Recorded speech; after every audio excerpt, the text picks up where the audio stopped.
Le message est placardé un peu partout. Stop aux violences intrafamiliales. Cet été, la mairie d'Hérouville a collé des centaines de QR codes comme celui-ci, dans les rues, chez les commerçants, jusque dans la bibliothèque municipale. Et pour un peu plus de confidentialité, il est ici à l'abri des regards. Il fallait que ce soit dans un endroit, en tout cas, où les personnes puissent être seules avec elles-mêmes et voilà, et en toute discrétion. Avec leur téléphone, victimes ou témoins peuvent flasher le QR code. Ils sont ensuite redirigés vers ce site internet où ils vont trouver des conseils. Un nouvel outil qui pourra aussi aider les commerçants, comme dans cette pharmacie. Il y a quelques années, une victime est venue s'y confier. Elle était en détresse, elle ne pouvait pas trop quitter son domicile, c'était délicat.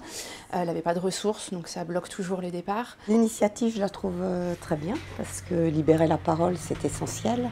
Maintenant, je ne suis pas certaine que les gens aient envie de flasher un QR code. Alors l'initiative aura-t-elle un vrai impact ? Pour cette association de défense des droits des femmes, elle va bel et bien prolonger leur action. Cette complémentarité va faire qu'on va pouvoir mener des actions ensemble et faire surtout de la prévention. Il faut faire de la prévention. Tous les jours, au quotidien, il y a des femmes qui se font violenter, tabasser, abîmer. Il y a 5 ans, une délégation municipale de lutte contre les violences intrafamiliales a aussi été créée. Ce nouvel outil leur permet d'aller encore plus loin. On me dit, bah oui, effectivement, on est perdu dans les démarches, qui contacter, quoi, comment. Le fait d'avoir cette centralisation de données et de ce qui peut être fait pour l'accompagnement est très bien perçu.